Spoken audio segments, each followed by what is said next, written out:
Assalamualaikum warahmatullahi wabarakatuh. Selamat malam, selamat datang di acara Ruang Kita, dari Kita, dan untuk kita. Malam hari ini tak terasa sudah memasuki edisi yang ke-10. Nah, apa kabar nih Bapak dan Ibu? Semoga Bapak dan Ibu dalam keadaan baik dan dalam keadaan sehat selalu. Kami selaku host dan pengurus Hakti mengucapkan selamat Hari Raya Idul Fitri 1447 Hijriah. Taqabballahu minna wa minkum, siyamana wa siyamakum. Mohon maaf lahir dan batin atas segala kilaf dan kekurangan, baik dalam pelayanan maupun kebersamaan kita. Semoga kebahagiaan, keberkahan, dan keikhlasan senantiasa menyertai langkah kita dalam berbagi kebaikan. Saya Setia Utami akan menemani semuanya dalam sesi kita malam hari ini yang pastinya lebih seru dan penuh inspirasi. Kita akan membahas topik yang sangat menarik, yaitu yang mungkin semua sudah pernah mendengar ya tentang AI. Topiknya itu yaitu tentang fundamental teknologi AI. Hadir bersama kita dan kita akan panggil yaitu pakar kita ya. Beliau adalah Bapak Desainer Diploma Stanley Agus Wijaya, AMD Akub. Nah, mungkin beliau nanti akan menerangkan CV-nya. Beliau lulusan dari Jerman. Baik, tidak lama-lama lagi, kita akan panggil Bapak Stanley. Kepada Bapak Stanley, kami persilahkan. Halo, Tes. Selamat malam. Selamat malam Selamat semuanya. Bapak Ibu, senang malam, Pak bisa Stanley. hadir semuanya. Oke. Oh, sebentar ya. Apakah bisa ngelihat Ya, screen bisa. share saya? Udah bisa ya? Hmm? Bisa.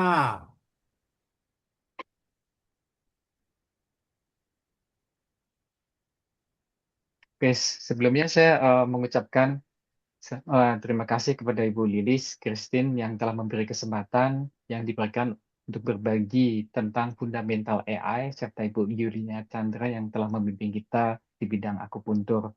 Dan juga mengucapkan terima kasih kepada semua panitia dalam kelancaran ruang kita ke-10 ini serta peserta yang telah hadir.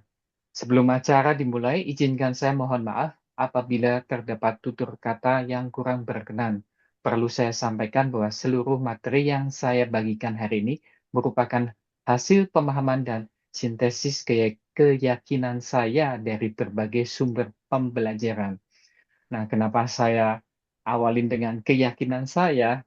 Itu paling bagus kalau kita di dalam dunia medsos.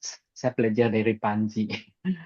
Oke, nah kita akan mulai dengan sejarah kecerdasan buatan itu sebetulnya muncul dari 400 tahun lalu dengan pemikiran filosofi awal, yaitu terobosan AI generatif untuk mengubah dunia. Nah, mungkin banyak orang belum begitu kenal. Ini ada kalkulus ratiocinator. Dia hidup di 1646 sampai 1716. Namanya Gottfried Wilhelm Leibniz. Dia itu seorang filsafat. Jadi dia membayangkan sebuah mesin logika universal, yaitu kalkulus nalar yang dapat menyelesaikan argumen apapun dalam melalui penghitungan. Jadi kita dapat menghitung kebenaran bila kita tidak perlu berdebat. Kita hanya duduk dan menghitung. Nah, ini adalah meletakkan dasar bagi logika simbolik. Nah, kemudian next-nya ini ada muncul Ada Lovelace, yaitu dengan analytical engine. Dia hidup di 1843 dengan bersama dengan Charles Babbage dengan pengembangan mesin analitik pertama menciptakan algoritma pertama di dunia. Dia membayangkan mesin ini dapat melakukan banyak hal, bukan sekedar matematika, dan juga bisa buat musik, seni, dan apapun untuk dapat mengekspresikan simbol. Warisan ini dihormatin dalam bahasa pemrograman Ede. Nah, kemudian muncul namanya bahasa uh, Eskai, yaitu biner, kosong dan satu. Ini adalah bahasa semesta alam. Jadi, semua bahasa dapat diwakili dengan kosong dan satu. Nah, ini mungkin agak membingungkan, uh, karena ini adalah semester pertama biasa kalau kita belajar uh, computer science ya. SK itu adalah huruf menjadi angka atau angka juga bisa menjadi huruf. Ini adalah kode yang disepakati seluruh dunia, yaitu kode standar Amerika, pertukaran informasi dengan SK. Nah, ini saya kasih contoh. Angka menjadi huruf. Misalkan kalau saya sudah lulus semester 1, saya itu adalah 0111100011. Kemudian ini spasi 0111 ini, kemudian 0111110011 dan ini semuanya tulisan 01 ini mewakili saya sudah lulus semester 1. Spasi itu diwakili dengan 001000. Jadi ketika kita bicara dengan teman kita 01111011, mungkin itu adalah kode yang kita nggak tahu dia merupakan suatu bahasa. Nah, karena bahasa di dunia itu bukan cuma bahasa Latin, kemudian muncul yaitu Unicode pada tahun 1991. Jadi mewakili bahasa Mandarin, bahasa Arab, Jawa, bahkan emoji, semuanya. Nah, ini adalah cikal bakal komputer itu seperti itu. Jadi diawali dengan SKI di tahun 1963. Nah, kemudian muncul Alan Turing dengan Turing Test di tahun 1950. Jadi dia mengajukan pertanyaan penting, bisakah mesin berpikir? Kemudian dia memberikan permainan imitasi yang dikenal dengan tes Turing. Dan kemudian mesin ketika percakapan teks mesin tidak dapat dibedakan dengan manusia, maka mesin itu dianggap cerdas. Jadi ini adalah bapak ilmu komputer dan AI. Kemudian tahun 1956 di Dartmouth Conference lahir resmi AI. Pertama dihadir oleh John MC McCarthy yang mencetuskan istilah kecerdas buatan ini, AI ini dalam acara penting ini. Dihadiri oleh juga tokoh Marvin Minsky, Claude Shannon juga ikut hadir. Nah, ini adalah semua programmer-programmer handal di dunia ya. Nah, kemudian sebetulnya ChatGPT itu sudah ada di tahun 1966. Saya sih belum lahir sih, saya lahirnya 72. Jadi Joseph Weizenbaum menciptakan Elisa di Smith chatbot pertama yang menirukan. Jadi banyak yang terkejut nih. Mereka percaya bahwa sebetulnya mereka sedang berbicara dengan manusia sungguhan, padahal dengan Elisa. Dan ini adalah masa depan seperti Siri dan ChatGPT yang kita pakai sekarang ini. Nah, kemudian dengan perceptron, ini adalah cikal bakal dari deep learning. Jadi deep learning itu meniru adalah jaringan saraf pertama terinspirasi dari otak manusia. Jadi ini saraf tiruan lah ya, yang menghasilkan deep learning.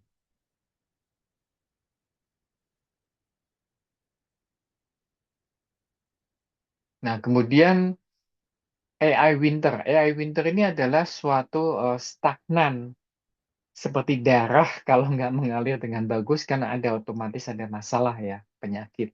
Demikian juga karena kenapa semua investor yang sudah memberikan dana untuk AI ini semuanya jadi parah lah karena AI itu tidak dapat memenuhi janjinya semuanya. di tahun sekitar 80-an ya. Nah, penyebab utamanya karena kekurangan data dan komputernya itu belum canggih. Jadi ekspektasinya itu terlalu tinggi, tetapi kenyataannya itu belum mampu gitu. Ya, seperti itu. Nah, kemudian dari internet kan muncul banyak data yang diupload sehingga terkumpullah big data raksasa. Nah, ini adalah munculnya setelah musim dingin AI. Kemudian muncul juga itu adalah GitHub open source. Jadi GitHub itu muncul di tahun 2008 yang memungkinkan semua programmer itu eh, memasukkan data-datanya dan mereka bisa saling kolaborasi satu dengan yang lain. Jadi open source ini membantu sangat sekali untuk perkembangan AI. Nah, kemudian AI generatif mesin yang menciptakan. Jadi ada model ChatGPT, DeepSeek, Kimi, Gemini, Cloud, dan berbagai macam masih banyak lain gitu. Mungkin kita banyak lebih kenal ChatGPT. Dan ini dapat menulis esai, puisi, code, dan menganalisa data, bahkan fake coding, yang kita tadinya nggak bisa coding sama sekali, tiba-tiba kita jadi jago coding gitu kan, kita nggak pernah sekolah informatik, tetapi tiba-tiba jadi jago informatik gitu loh. Dan juga bisa karena pendidikan, perawatan, kesehatan, dan seni. Nah, ini ada namanya platform Conview UI, kita bisa download di GitHub juga. Ini adalah AI yang berjalan di lokal komputer. Nanti akan saya perlihatkan sekilas. Dan ini menjamin privasi eh, mereka sendiri ya. Dan juga mendukung ratusan model. Jadi AI itu perlu namanya LoRa model, kemudian ada checkpoint, itu ada banyak banget ya yang diperlukan ketika kita menjalankan Core UI.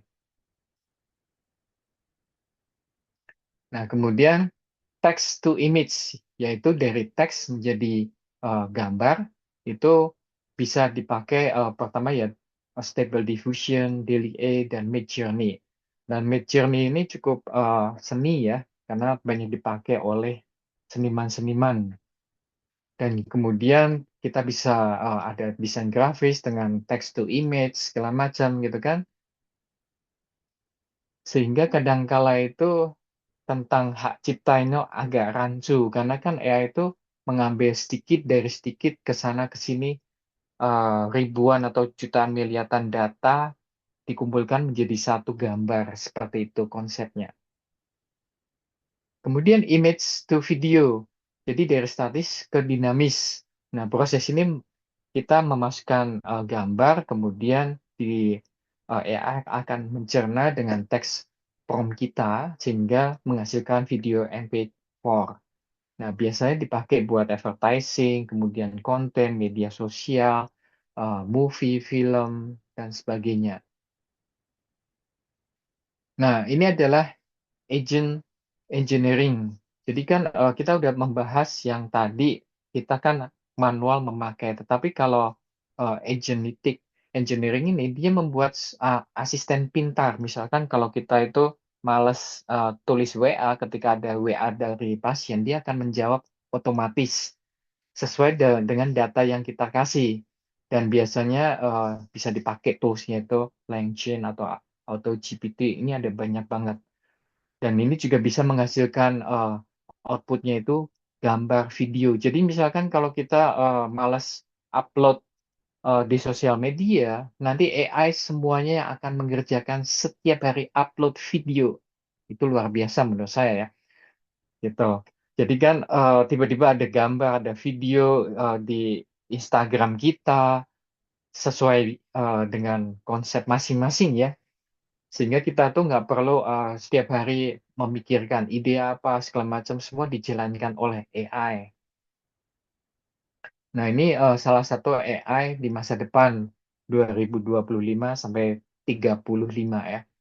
Nah, ketika akan mempercepat penemuan obat-obatan kanker dan masih banyak hal lain.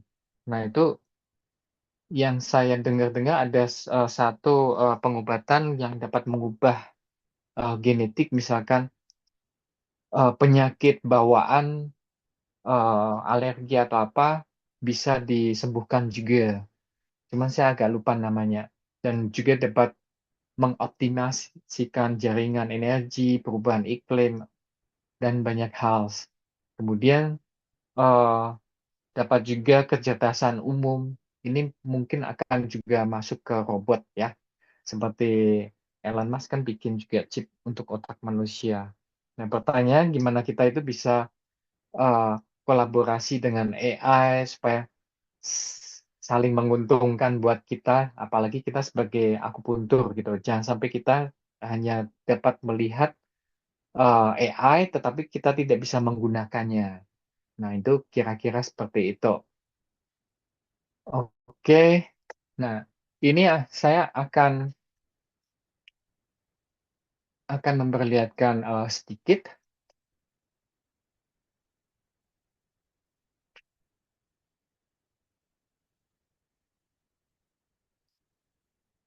Nah, ini adalah Confi UI yang tadi saya kasih tahu. Ketika saya tulis ini semua, kemudian dia akan muncul gambar seperti ini. Ini adalah Confi UI dengan node-node. Jadi kan perlu juga namanya itu checkpoint ini. Saya pakai SDSL ya. Nah, kemudian di sini bisa ada LoRa. Ini salah satunya.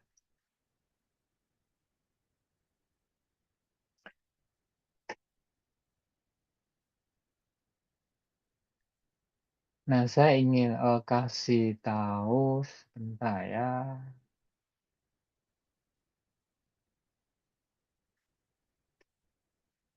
Oke,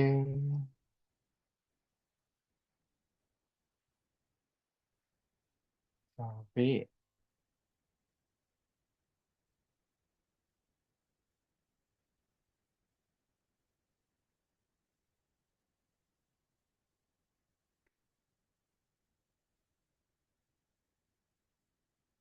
bentar ya.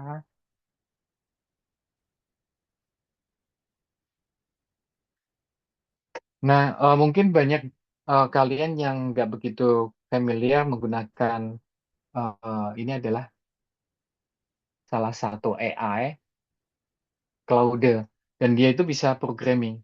Mungkin bisa ngelihat semuanya dengan jelas. Ini tulisan-tulisan code, vibe code gitu. Jelas. Oke.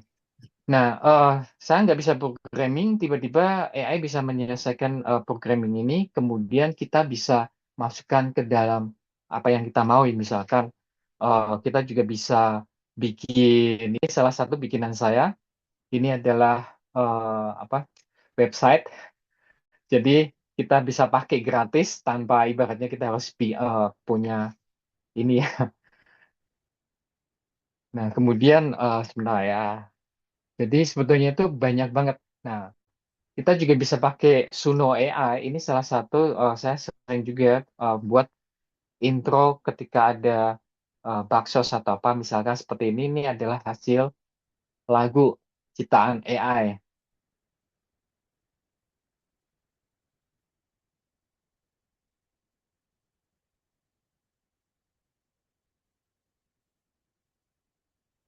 Jadi seperti itu. Kemudian sebetulnya itu ada banyak banget ya. Nah, ini ini adalah AI Indonesia, bikinan Indonesia yaitu Bumi Digital. Nah, ini adalah bahasa prompt saya. Kemudian ketika kita mau ngelihat hasilnya, nah ini seperti ini. Jadi kadang-kadang udah susah untuk membedakan mana yang AI atau mana yang enggak. Dan ini adalah TikTok saya, lumayan dari cuman menghasilkan AI semuanya itu punya ini apa members apa pengikut itu 3.200 sekian gitu. Nah ini salah satu ya. Kita coba ini dah. Kelihatan semua ya, mudah-mudahan. Kelihatan, kelihatan.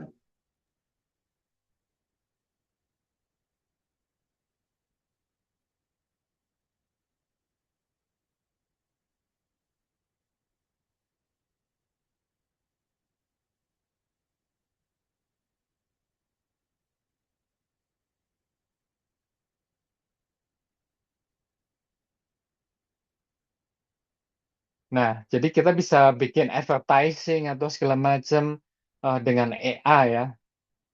Dan kita bisa menghasilkan duit dari sini juga gitu loh. Oh, bentar. Ini kok nggak ada suaranya? Mestinya ada suaranya ini. Ada masalah. Oke, ini kita tinggalkan. Jadi sebetulnya itu ada banyak banget. Kadang-kadang saya juga bingung untuk share mana apa aja. Nah, ini salah satu yang cukup unik in video. Jadi biasa kita bisa tulis vibe codingnya itu, skripnya itu bisa di ChatGPT, kemudian kita bisa oper ke sini. Nah, ini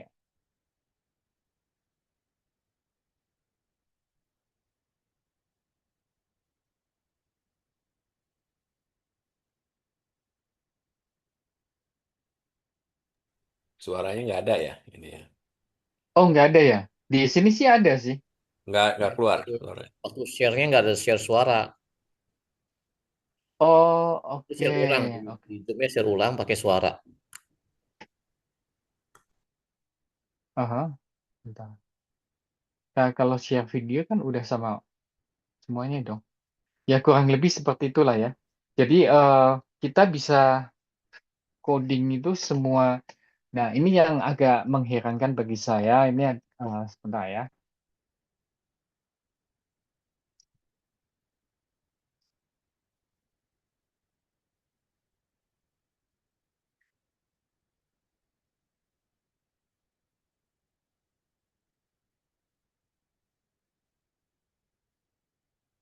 Nah, ini adalah program Blender ya. Ini adalah 3D, tiga dimensi gitu kan. Nah, tapi bagi mereka yang malas untuk modeling atau segala macam, ini juga bisa pakai AI. Ini benar-benar gila banget menurut saya sih, benar-benar gila ya. Nah, salah satu contohnya ya, promnya, eh, jadi kan ini saya udah bikin codingnya ya. Nah, ini adalah codingnya nih. Kemudian saya jalankan, klik. Nah, tiba-tiba ini udah jadi. Tuh, itu gila banget menurut saya sih gila ini. Tuh, hanya hitungan detik tiba-tiba udah jadi gitu. Nah, otomatis tinggal kita rendering aja ini. Udah jadi gitu aja. Itu kan benar-benar menurut saya sih agak gila sih. Ini benar-benar AI. Ini kalau kita modeling, texturing segala macam itu kan cukup lumayan lah ya. Ini cuman ini komputer saya kan agak lambat jadi ininya agak lambat lah. Cuman AI itu benar-benar luar biasa banget menurut saya itu, semua linear itu bakal disapu habis dengan AI itu. Oke, kira-kira seperti itu. Jadi kita bisa pakai ChatGPT sebetulnya buat analisa pasien kita ya, penyakitnya apa, melalui lidah, melalui mata, bahkan banyak hal sama sekali sih, apalagi kalau kita punya alat untuk deteksi puls nadi pasien, itu semuanya keluar semuanya. Itu benar-benar menurut saya sih amazing banget gitu. Yang paling penting sebetulnya AI itu kalau kita pintar bertanya, dia akan menjawab dengan cukup bagus. Masalahnya kalau jadi kan gini, ketika orang bertanya tidak menggali atau dia tidak punya knowledge yang cukup, maka AI itu akan menjawab ala kadarnya gitu. Walaupun nanti ditanyain di bawahnya, nanti kamu mau tanya ini atau enggak, diarahkan segala macem gitu. Tetapi kalau kita itu udah punya knowledge sebelum-sebelumnya itu benar-benar jauh-jauh lebih dalam gitu. Itu yang saya lihatnya seperti itu. Oke, kira-kira seperti itu. Mungkin ada pertanyaan. Kayaknya seru ya nih ya, Mas Stanley ya, kalau bicara tentang AI ya. Ternyata AI itu sudah lama ya untuk perjalanan 200 tahun ya, Iya, bahkan ya untuk ke betul. depan. Jadi intinya manusia itu mengajarkan mesin untuk berpikir. Tetapi Iya, AI itu bukan pengganti manusia, bukan begitu ya? Melainkan AI adalah apa itu suatu eksistensi dari potensi manusia. Tapi memang luar biasa ya. Apalagi saya tuh sering menggunakan ChatGPT gitu kan. Kalau ada TikTok, saya ada foto, terus saya menggunakan AI yang bisa bergerak kan lucu sendiri itu ya. Iya, dan Emang banyak luar template biasa. juga, Bu. Iya, benar-benar luar biasa itu untuk AI ini. Keren ini Pak Stanley ini. Wah, terima kasih banget nih sama narasumber kita ya Bapak Stanley. Monggo Iya, silakan jika sama-sama. pertanyaan silakan ditanya mumpung ini seputar AI yang luar biasa. Mau nanya dong, Ken. Ya, Silakan, monggo. Nah, sekarang nih kita kan pemakai doang nih. Kalau lihat tadi kan Pak Stanley yang membuat apa namanya coding itu, kalau bahasa coding udah kita nggak gelap dah, ya kan? Nah, kita nih sebagai pemakai itu kan istilahnya apa prompt ya, promptnya jelas. Nah, ada cara nggak itu bikin prompt itu jadi lebih detail atau apa, kan sekarang kita masih mencari-cari nih.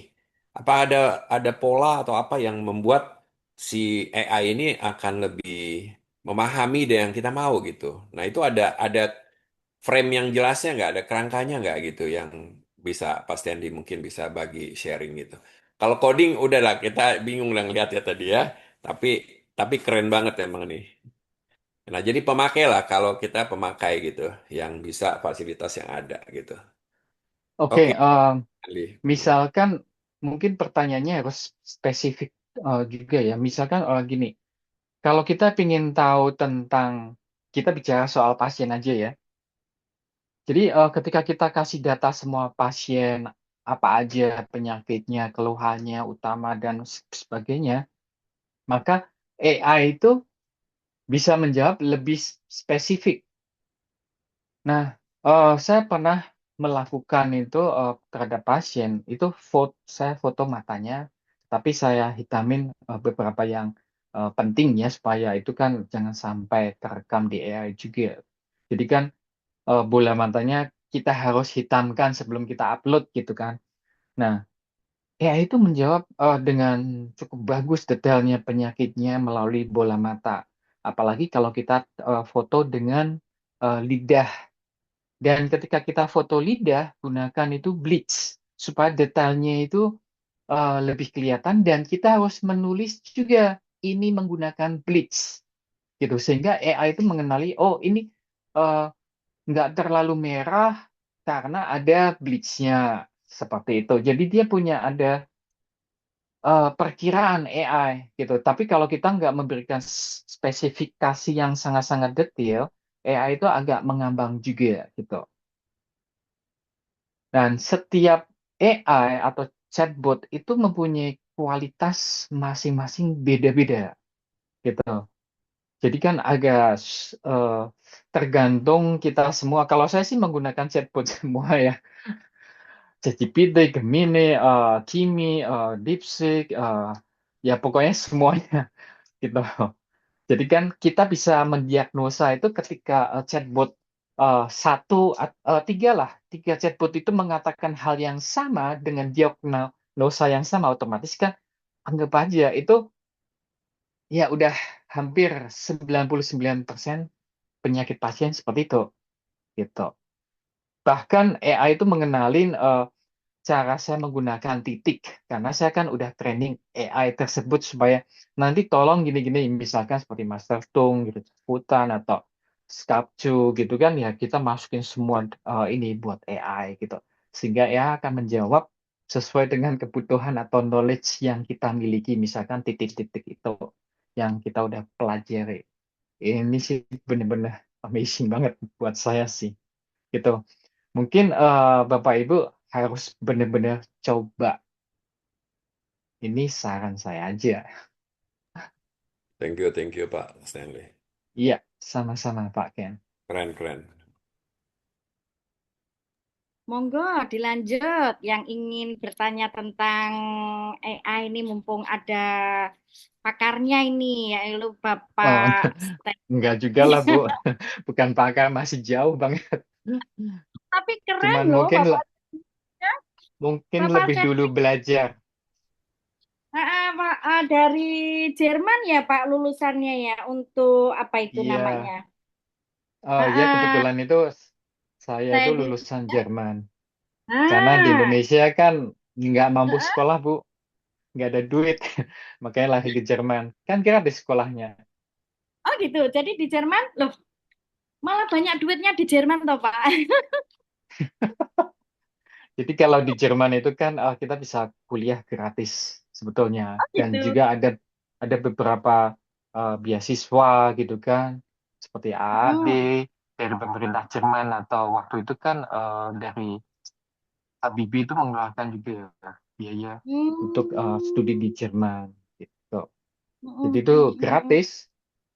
mm, Bahkan ketika kita kerja ketika liburan summer atau winter itu mm. kita kerja 2 kali musim dingin dan musim panas itu bisa menghidupin untuk 1 tahun.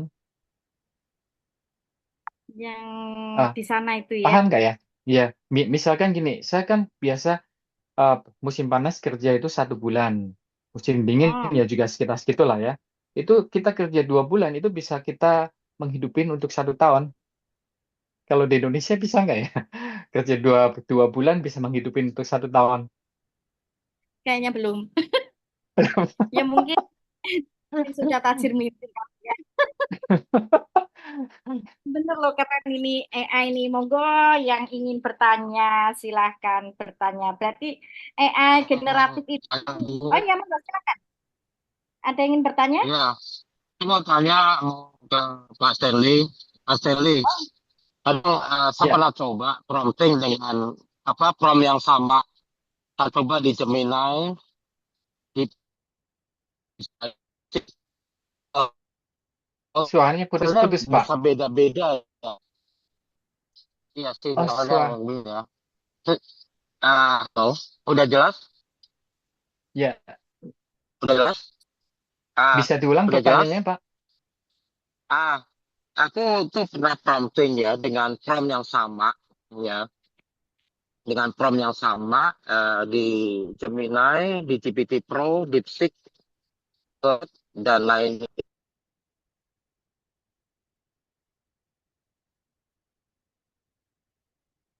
Halo? Halo? Kelihatannya terputus atau mungkin bisa diketik aja, Pak. Nanti Ibu Utami bisa bacain pertanyaannya apa. Mungkin ada yang lain dulu. Silakan Bapak. Mau diulang boleh, mau diketik juga boleh. Silakan yang ingin bertanya tentang AI. Oh iya Mas Stanley ya, untuk AI generatif itu kan terdiri dari 4 ya kalau di sini ya, seperti ChatGPT, Gemini, Claude, dan GLM5 itu ya. Nah, kalau Hmm. menurut Bapak Stanley untuk Dola itu gimana? Sekarang kok lagi naik ya si Dola itu? Maaf, apa? Yang lagi naik? Kalau yang lagi naik itu kayak Dola yang untuk gambar, misalnya gambar saya ini gambar manusia, kayak bisa menjadi Aha. gambar kartu. Oh, sebetulnya AI itu kan banyak banget. Mereka menciptakan eh, ya seperti aplikasi itu sesuai dengan kebutuhan pasar ya, gitu. Ya mungkin ada Dola, ada Kling AI, ada seperti Seedance. Sekarang yang lagi naik itu adalah Seedance. Tadi sih saya belum ini apa share Seedance. Ini dari Cina itu agak crazy juga ini, bentar ya.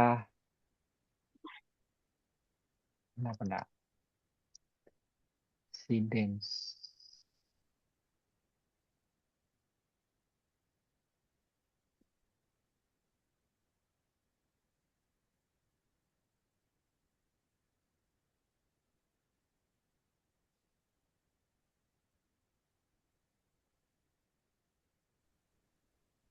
Tani, Nah, ini adalah Seedance ini. Ini juga dia kasih poin. Sebetulnya si Dance ini kan kalau kita ngelihat ini kita dikasih poin. Cuman ya poin ala kadarnya lah ya.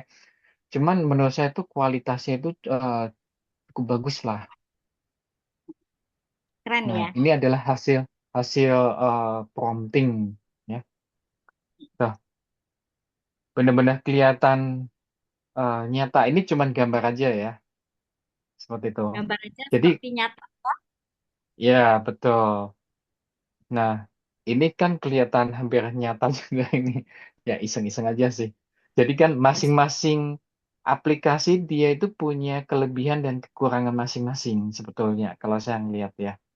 Jadi Ya, semakin Mas. kita itu Hmm? bisa mengenalin banyak aplikasi, ya otomatis kita akan semakin lebih jago gitu. Apalagi kita bisa ngedit dengan Photoshop. Misalkan ini kan satu gambar gitu kan.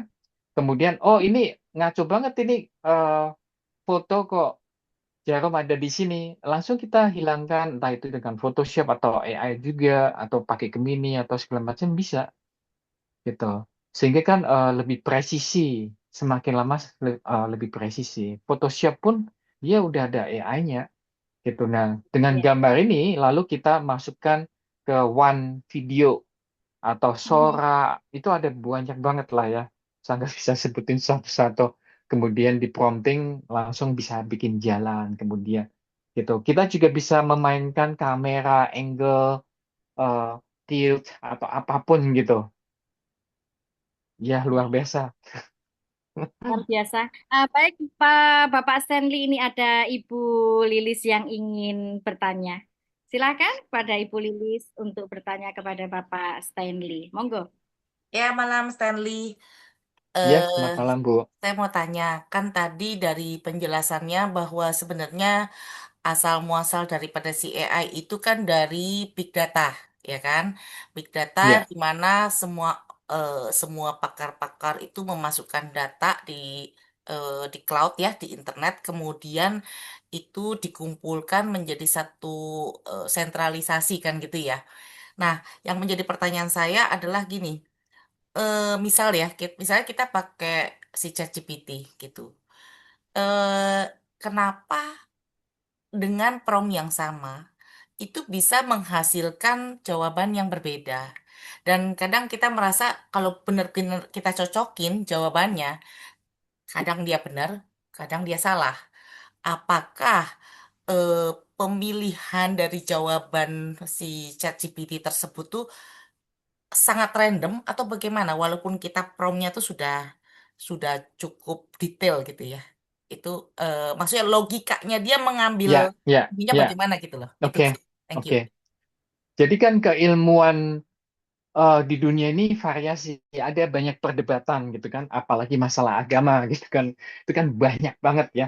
Jadi misalkan gini, ketika si A itu menulis suatu data, misalkan Cusanli ini buat ini, sedangkan yang si B itu buat ini, sehingga kan AI itu dia harus memutuskan mana yang diambil oleh AI, gitu loh. Makanya dia akan mengambil kemungkinan parameter yang terbanyak. Misalkan Cusanli untuk lambung, walaupun ada yang bilang Cusanli untuk kotombe atau penyakit apa gitu kan. Tetapi karena big datanya itu lebih condong ke sana. Tetapi nggak mau kemungkinan juga itu sama-sama 50-50% sehingga AI juga bisa bingung mana yang diambil, mana yang di ini gitu loh. Dan tergantung juga dia mengambil big datanya itu seluas mana juga gitu. Nah, makanya itu ada LLM itu, jadi kita itu benar-benar training semua apa semua yang kita perlukan di dalam AI itu. Kalau kita nggak mau ini ya ngaco-ngaco gitu. Ya namanya AI, dia kan punya pilihan untuk memilih mana gitu. Ini salah satu misalkan ya. Jadi kan gini, kalau ilmuwan itu agak masih general, kemudian kita bisa ngambil kepastiannya ya secara logika ya. Nah, tetapi dia di dalam hal misalkan keimanan atau segala macam, itu AI itu bingung loh. Ini dia misalkan kekristenan kan ada banyak gitu kan. Ketika ditanya AI, dia akan menjawab itu banyak sekali. Ketika dia Katolik atau Kristen atau apa, dia akan menjawab ngasal. Karena kan banyak banget gitu. Tetapi ketika AI itu mengenalin Anda ini Katolik atau si Anton itu Muslim atau apa segala macam, maka jawabannya akan diarahkan sesuai keimanannya dia. Gitu. Jadi AI itu ya dibilang buat menyenangkan hati kita juga kali. Entah itu jawabannya entah 100% benar ataupun ada yang salah. Jadi menurut saya setiap jawaban AI itu enggak kita boleh percaya 100%. Itu ada kasus di pengadilan Amerika gitu kan. Itu karena mereka mempercayakan AI sama sekali. Jadi itu akhirnya kena sanksi gitu.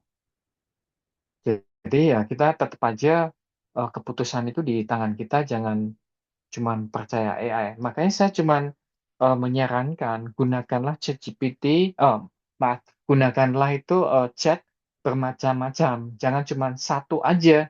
Karena satu jawaban itu buat saya itu belum absolut benar gitu. Misalkan ketika saya upload lidah pasien gitu kan, ChatGPT mengatakan A, kemudian DeepSeek menyatakan B. Tapi kalau DeepSeek itu kelihatannya mungkin karena dari China, dia itu lebih condong ke ini ya, TCM atau akupuntur lebih ya lebih oke karena dari China gitu. Ya masing-masing mempunyai keuntungan eh, kerugian sendiri-sendiri lah gitu. Oke. Mungkin bisa terjawab, Ibu Christine? Eh, saya mau konfirmasi ya. Berarti kan dari Ya, data itu, si ChatGPT begitu menjawab prompt kita, dia akan ya, tergantung daripada algoritma yang ada. Algoritma betul. yang terbanyak itulah yang dia berikan jawaban itu. Begitu kan? Ya, betul. Dan Entah juga terlepas dari dia benar apa salah gitu kan? ya betul. Dan juga tergantung dengan tulisan prompt kita sebetulnya juga. Jadi Hmm. kalau ada ketika kita nulisnya itu agak membingungkan buat dia, maka dia juga jawabannya itu ya seperti itu gitu. Jadi kita itu harus menanyakan tuh lebih detail dengan ya maksudnya dengan bahasa yang bagus. Makanya mungkin dengan bahasa Inggris itu lebih lebih bagus juga gitu dibanding Indonesia walaupun mengenali juga ya Nah, terus gitu. pertanyaan saya satu lagi, Ya, apakah di dalam prompt itu tanda baca juga mempengaruhi nggak? Artinya mempengaruhi logika eh, berpikirnya si enggak AI juga ini sih. gitu. Sebetulnya sih enggak. Sebetulnya menurut saya sih enggak ya. Hmm. Misalkan tanda tanya atau segala macam, mereka itu sangat-sangat cerdas Oh, dan nggak usah pakai tanda baca. enggak. Kalau Oh, saya sih udah biasa enggak ya oh gitu. oke. Cuman yang penting itu konsep pertanyaan dari situ. Misalkan kita mau uraikan ini analogikanya kemana ini itu bakal diuraikan sama dia gitu. Selama Detail gitu ya. masih detailnya betul Hmm. gitu. Kadang-kadang ada satu apa pertanyaan kelihatannya itu jadi kan gini. Saya pernah menanyakan ya masalah pandemi COVID dengan pertanyaan X gitu kan. Padahal itu kuota saya masih banyak, tapi dia nggak mau ngejawab. Paham ya? Ini keyakinan saya ya, bahwa AI itu nggak mau ngejawab. Karena itu kuotanya masih banyak. Saya cuma ketawa aja, nah, cuman gitu aja gitu. Itu Tetapi karena ketika apa tuh? ya ada yang di ban lah seperti itu. Oh ya, Cuman saya sih kagak bisa menyatakan pertanyaan apa yang saya tanyakan di AI di sini gitu kan. Sehingga kelihatannya saya di-ban dengan pertanyaan itu. Tetapi ketika saya bertanya tentang hal yang lain, dijawab saat itu juga gitu. Ini makanya kadang-kadang itu menarik juga sih buat saya sih mengalami hal yang seperti itu. Cuma seperti itu. oke oke. Ya berarti kan memang perlu sering coba-coba dan em, Ya, semakin rinci semakin ini betul. ya gitu. Dan Ya. kitanya juga nggak boleh terlalu blank juga karena nanti keputusan di Oh, tangan kita iya, kan, gitu ya. betul. Betul. setuju. Oke, thanks. Ya, sama-sama, Bu. Sedikit saya mau Nah, ini nanya Samuel. tanyakan Pak lagi. Pak Stanley, saya mau nanya ya sebentar ya, sedikit ya. Halo. Samuel dulu. Sekarang. Ya. Ya, Nah, oke. Tadi nyambung tadi pertanyaannya Bu Christine. Jadi memang saya ngerti ChatGPT bisa ngambil dari banyak dari sumber yang luas gitu lah ya. Tapi kita pernah nanya begitu, kita masukin filenya gitu ya. Kita masukin filenya, carilah dari file ini gitu. Kok bisa ada yang salah gitu dari 20 pertanyaan loh, kok satu bisa salah gitu. Itu yang bikin kita bingung sebenarnya. Eh Rakajanya sih dia nggak ngambil dari eh, mana-mana luas gitu, enggak kelihatannya sih. Gimana tuh coba kalau ini logikanya gimana tuh ChatGPT? Thank you. maksud pertanyaan soal jawaban ujian Iya, atau apa gitu ya? jadi udah ada pertanyaannya, Ya, terus udah ya, ada ya. soalnya, dan soalnya itu udah kayak satu bundle Oke, gitu. Kita ya. upload, filenya kita upload gitu. Kok dia bisa salah gitu loh. Eh, udah diupload filenya. Sudah, dan kita perintahnya carilah dari file tersebut gitu jawabannya gitu. Itu pakai Itu LLM Note atau bukan cuman sekedar pakai langsung perintah ChatGPT Pakai gitu. ChatGPT. Langsung pakai chat. ChatGPT langsung seperti itu, menurut saya sih agak kurang presisi. Tetap dia kan juga mencari yang luar, kecuali kalau Pak Sam itu pakai LLM notebook ya. Nah, itu baru Oh, presisi, oh, dia akan cuman mencari apa yang kita upload di situ gitu loh. oh, iya. Padahal kita udah upload gitu, terus kita bilang carilah dari ini tersebut gitu, nggak dari mana-mana lagi. Kalau cuma seperti itu, dia akan mencari tetap yang lain, karena kan bukan ini ya tertutup ya, tetapi masih Iya. terbuka. Cuman jadi kan gini, ketika kita ujian misalkan atau anak-anak ujian itu ada A B C D E gitu kan, itu kan ada pertanyaan jebakan segala macam. Kadang-kala itu ChatGPT itu dia tidak bisa memberikan jawaban yang presisi ketika pilihan. Mereka lebih bagus ketika esai. Paham nggak ya? Jadi kan ketika ada A, B, C, D, E gitu kan, kadangkala itu ada pertanyaan yang kata-kata yang menjebak, jawaban yang menjebak. Itu ChatGPT ataupun beberapa chatbot yang lain itu agak bingung. Seperti Maksudnya itu. ChatGPT-nya itu dia gagal paham gitu ya. Ya, Ya, betul. dari 20 itu ya ada satu gitu ya salah ya. Dikit saya. Ya, seperti itu. Ya, misalkan kalau ada sebab akibat atau segala macam kayak gitu pertanyaan eh, ujian seperti itu kan ya, ChatGPT itu kelihatannya tuh belum Iya, kena benar. training Tapi seperti ini itu. cukup langsung gitu. Pertanyaannya cukup langsung, dan soalnya juga filenya kita udah upload dan cukup sederhana lah sebenarnya sih gitu. Tapi kalau cuman upload file, dia tetap aja masih mencari informasi yang lain juga sih. Kecuali Bocornya kalau kayak yang macam-macam tertutup ya. gitu.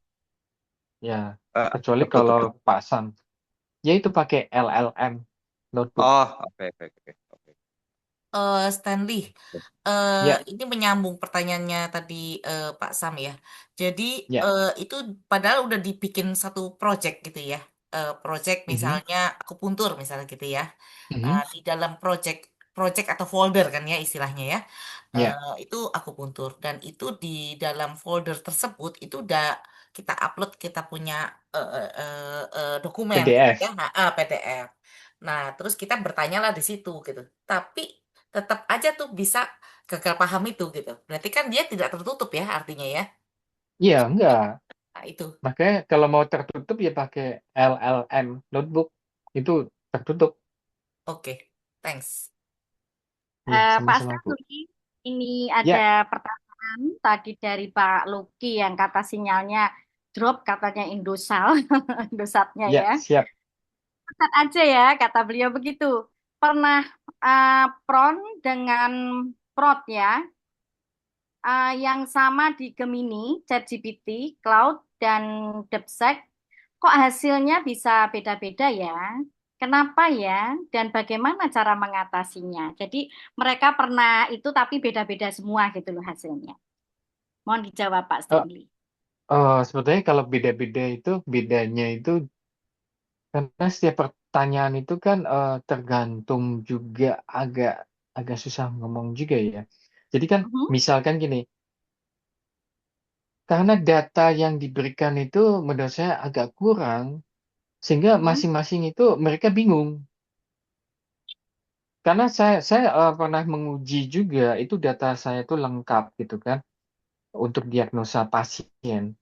Itu benar-benar lengkap gitu kan, sehingga menghasilkan itu kesamaan hampir-hampir sama walaupun ada yang berbeda. Paham nggak ya? Jadi kalau kita itu semakin detail, itu mereka akan semakin tahu, semakin paham untuk menjawab yang benar. Misalkan saya kasih contoh gini, eh Susanli buat apa? Yang satu pasti buat lambung, yang satu buat ini apa harmonisasi ini apa hati gitu kan? Itu pasti beda-beda karena kan ya nggak spesifik pertanyaannya. Paham nggak ya? Jadi kan satu pertanyaan itu bisa dijawab dengan berbagai jawaban, ya karena nggak spesifik gitu. Ya, anggap aja pertanyaannya titik Cusanli buat apa? Pasti jawabannya banyak. Itu menurut saya gitu. Gimana dengan Pak Luki? Mungkin ini ada pertanyaan lagi. Kita harus tetap mengejar waktu juga dari Pak Wong. Eh, Pak Wong, silahkan, monggo bertanya sama Pak Stanley. Baik, Pak Stanley. Thank you untuk Ya, waktunya, siap. Bu Tami. Jadi Siap. gini, kita tahu sendiri kan kalau ChatGPT kan mungkin nggak sih selisihnya itu karena emang ada bayarnya. Bisa terjadi nggak sih bayar gratis, bayar dengan harga Oh, yang jelas.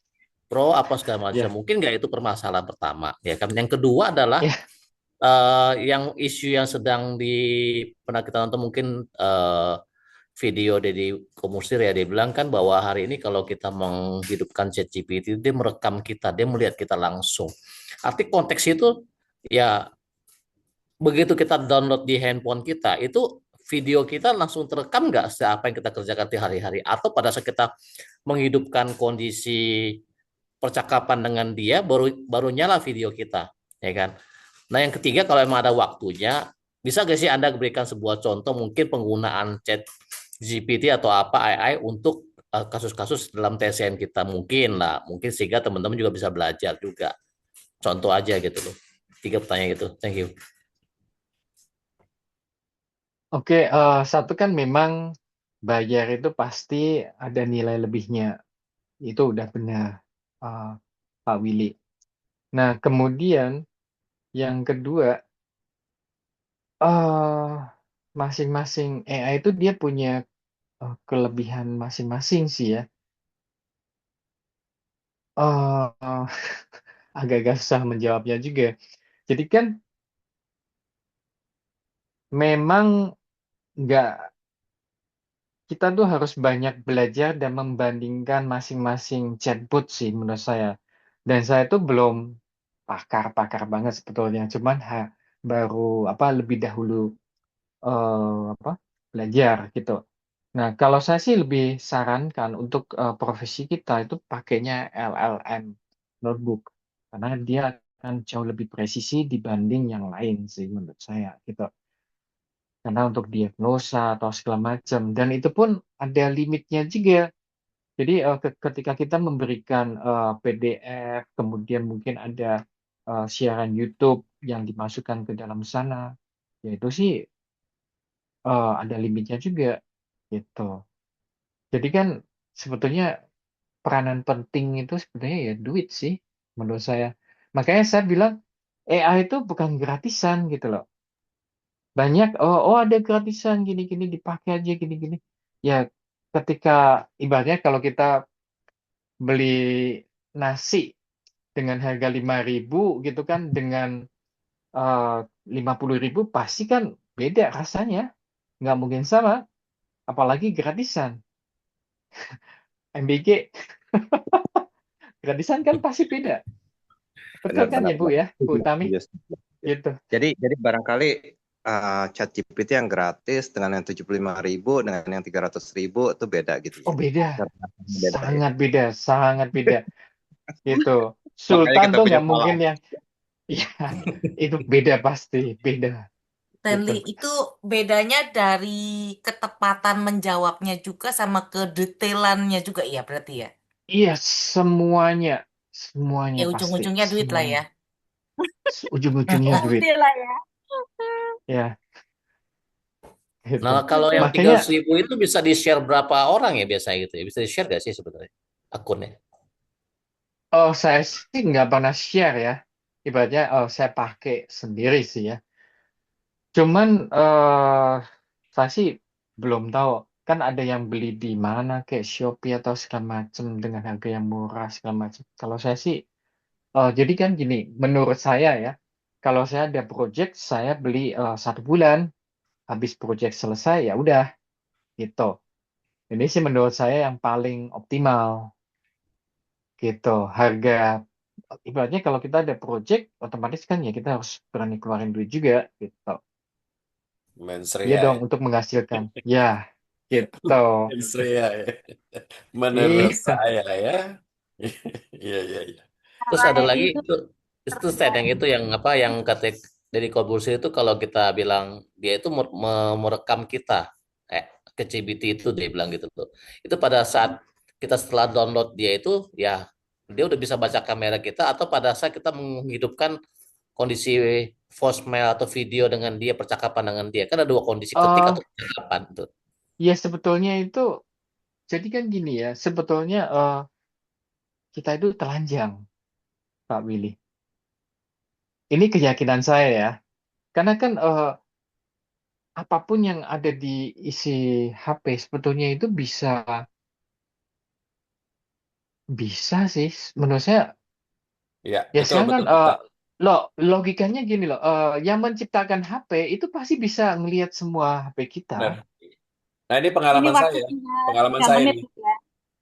Pak Pengalaman. Sen, Ya, waktunya tinggal 3 menit. Seru banget ya. Ini gimana nih? Mau diperpanjang 5 menit atau bagaimana ini? ya, Ini pengalaman eh, Panjang, saya di coba. perpanjang. TV. Nah, saya kan pakai TV Diperpanjang Android. ya. TV Android. Jadi, misalkan saya bicara tentang mobil listrik. Pas saya buka, padahal itu saya matiin loh TV itu. Saya udah matiin tuh TV-nya. Ternyata Hmm. langsung keluar. Waduh, berarti berarti selama ini dia mendengarkan kita loh. Nah, ini udah kejadian nih. Saya berapa kali, makanya mendingan kita cabut aja tuh. Tapi mungkin ada strumnya juga kan ya masing kan? eh Mungkin gini Pak Ken, sebetulnya ketika Pak Ken itu cabut atau segala macam gitu kan, atau Hmm. HP-nya itu dimatiin, Handphone, tapi bukan ada handphone, TV, TV, TV, TV, digital TV. whatever, entah Oh itu iya, pokoknya Android ya, handphone atau televisi atau komputer dimatiin, tetapi ada satu lupa yang nggak dimatiin, apa itu? Yaitu WiFi. modem, WiFi, Oh, gitu. dari situ deh ya. Oh iya benar juga ya. Karena kenapa? Ketika ada CCTV, itu pembicaraan juga bisa direkam kok. Oh iya loh CCTV, makanya anak saya jangan keluyur-keluyur buka baju. Oh iya juga, ini CCTV bisa tembus nih kan. Ya, Waduh. makanya ketika CCTV itu saya sarankan ketika kita ada di rumah itu kita slip aja, kameranya langsung slip, paham ya? Jadi kita tidurkan semua sehingga nggak ada eh, rekaman sama sekali. Itu Oke, paling oke. aman. Pakai kabel sama sekali aja nggak usah pakai wifi gitu ya. Lebih aman ya. Enggak. Itu sih Maksudnya maksud saya, itunya ada settingnya ya, setting jadi sleep ya, iya mode sleep ya. betul. Iya, CCTV-nya, gitu. CCTV-nya ya. Iya betul, CCTV-nya kan ada Hmm. mode Iya, iya, sleep-nya benar, gitu. benar, benar. Dia Nah, akan berputar ke arah ke belakang gitu, sehingga kan nggak mungkin ada rekaman gitu loh. benar, benar, benar, benar, benar. Nah begitu kita keluar atau kerja baru kita nyalain, itu udah paling aman karena dia bisa ngerekam suara juga kok. gitu. Bahkan saya sih sempat isengin anjing saya gitu kan, ketika saya ada di luar gitu kan, saya bilang, Molly, gitu. Anjing saya bingung, ini ada suaranya, tuanya kemana? Kok kagak ada, gitu. Jadi kadang-kala itu teknologi itu sangat membantu juga sangat bisa menyengsarakan sih menurut saya. Jadi kan bayangkan aja ya, ketika nanti robot AI semuanya itu diciptakan segala macam, sedangkan manusia itu gemar punya anak, itu bakal habis benar-benar. Sekarang gini aja, kalau kita misalkan ngebangun rumah gitu kan, bagi yang pernah ngebangun atau renovasi rumah, kesel nggak kalau ngelihat tukang bangunan males-malesan atau apa segala macam. Tapi kalau ada robot AI, gimana coba nasib mereka? Nah, ini banyak banyak kejadian nantinya ya di masa depan itu ya. Menurut saya sih saya nggak bisa bayangin betapa mengerikannya juga sih gitu. Entah kita masih hidup atau kita udah nggak ada. Makanya saya selalu bilang itu film Terminator itu kemungkinan menurut keyakinan saya akan terjadi gitu. Jadi semakin lama itu manusia tidak akan diberi kebebasan sama sekali. Semakin lama kebebasan itu akan semakin mengkerucut gitu. Ya contohnya di Singapura aja ibaratnya kemana aja dengan eagle eyes-nya bisa kelacak sih. Di Cina juga seperti itu. Mungkin ada pertanyaan lagi? Sedikit ya saya tanya ya, boleh. Ya, ya Saya cuma siap nanya Lase. sedikit tentang ini, Stanley. Saya kemarin Ya. ini ada foto, karena itu mungkin udah nggak ada yang punya teman saya di Indonesia ya. Waktu tahun 64, kita kan undang dokter dari Cungko, ngajar 22 dokter. Satu-satunya foto yang saya pegang itu masih ada. Ya cuman Mhm, kebetulan ada murid saya datang. Ini ini fotonya kapan? Tahun 64. Dia mhm. bilang, mari kasih saya boleh nggak? Saya bilang buat apa? Ternyata mungkin dia pakai AI ya. Bener, tapi dia bikin bagus banget dan mukanya nggak berubah loh. Artinya Ya. jadi mudanya itu orangnya mesti tahu nih si A, si B masih bisa lihat. Bukan berubah mukanya jadi beda. Itu apa benar? Saya pengen tahu aja eh nih. ya. Jadi kan gini, AI itu dia bisa melakukan segala hal, apalagi cuman gambar ya, Lause ya. Jadi kan gini, saya pernah melakukan, jadi kan ada teman yang punya foto itu cukup lama banget waktu tahun 80-an. Jadi kan kualitas filmnya itu sangat-sangat buruk lah. Ketika di Afterix segala macam itu kan gambarnya itu RGB-nya itu udah memudar dan nggak begitu tajam gitu. Dan itu saya tajamkan itu dengan detail, dengan muka yang sama tanpa perubahan. Karena kan gini, ketika saya memasukkan satu prompt, itu adalah eh, jangan mengubah foto referensi. Otomatis dia tidak mengubah muka. Ibaratnya jangan sampai muka yang muda lebih muda lagi atau lebih tua lagi. Jadi kan nggak sesuai dengan kualitasnya. Tetapi saya cuma menekankan, naikkan detail, DPI, kemudian resolusi berapa segala macam, dan AI itu mengeluarkan benar-benar tajam banget gitu. Jadi Karena foto saya foto-foto masih hitam lama, putih, masih zaman kuno kan 64 oh itu. bisa dibikin warna loh, Enggak, dia cuman memang jadi warnanya itu bajunya kan, Menkes itu pakai baju tentara. Jadi hijaunya keluar. Ya, Kalau kita semua ya, pakai baju putih. Teman saya pikir ya, kok mukanya itu betul-betul saya waktu itu baru umur 21. Itu bener-bener ya, umur segitu orangnya itu juga. Jadi nggak bilang sekarang punya muka gitu. Itu memang bisa ya. bisa gitu ya. Bisa. Bahkan muka saya bisa masukin ke dalam foto itu. Oh gitu. Foto jadi Hmm. satu gitu. Itu sih mudah sih. Ya. Nggak, saya pikir karena dia bilang boleh nggak saya ini deh, karena itu diminta dari Amerika. Aduh, ini juga gurunya guru saya juga nih. Tapi lu kok 64 lama banget, gue baru 80 baru lahir gitu.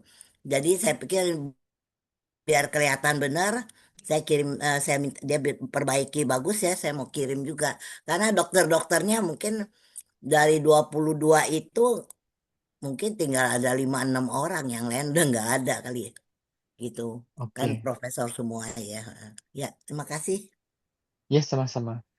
Jadi saya cuma menghimbau Hmm. untuk kalau kita upload di medsos itu minimal itu jangan menggunakan foto orang lain gitu kan, atau kita harus minta izin atau kita kasih kode AI sehingga tidak ada masalah hukum nantinya gitu. Karena kan ketika kita juga bisa melahirkan sesosok manusia yang tidak pernah eksis di bumi juga bisa sih sebetulnya gitu untuk menjadi eh, creator bagi medsos kita seperti itu.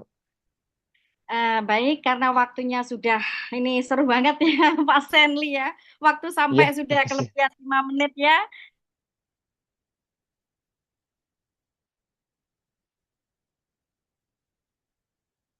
Putus tes.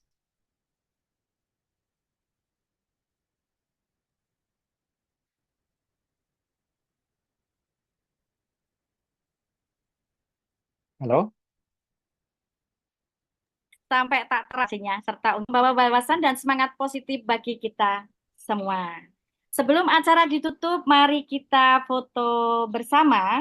Nah, kepada pakarnya nih yang akan menfoto, silakan Bapak Stanley untuk menfotonya. Semua para hadirin dimohon untuk open kamera. Dan jangan lupa tetap bergaya.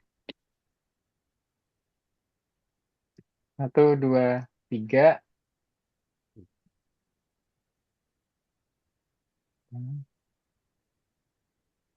1, 2, 3.